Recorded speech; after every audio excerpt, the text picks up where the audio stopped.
வணக்கம். ஏஎன்கே பைசல் ப்ராப்பர்ட்டிஸ். இன்றைக்கி பார்த்திங்கன்னா நல்ல ஒரு பிளாட் ஒன்று வந்திருக்கு. இது எங்கே இருக்குதுன்னு பார்த்தீங்கன்னா கன்னியாகுமரி டிஸ்ட்ரிக் நாகர்கோயில் பாரதிபுரம் டு ஆசாரிபுரம் போகிற ரோட்டு, அதாவது பெருமாள் நகர் ஏரியா அந்த சைடில் தான் நம்ம லேண்ட் இருக்குது. டோட்டல் ஏரியா எவ்வளோன்னு பார்த்தீங்கன்னா 3 சென்ட். 3 சென்ட்டுமே அழகாக ஃபவுண்டேஷன் கட்டி எல்கே அழகாக கட்டி ஃபவுண்டேஷன் கட்டி விட்ருக்காங்க.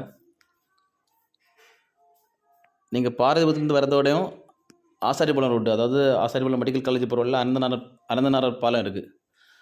அது பக்கத்துலேருந்து வர்றது நம்ம லேண்டுக்கு பக்கம். நான் வழிபாதை இதில் வீடியோவில் அப்லோட் பண்ணியிருக்கிறேன், பாருங்கள். யாருக்காவது தேவைப்படுறவங்க கீழே கொடுத்துட்டு கான்டாக்ட் நம்பரில் கால் பண்ணுங்கள். மறக்காமல் எங்கள் சேனலை சப்ஸ்கிரைப் பண்ணுங்கள். நன்றி.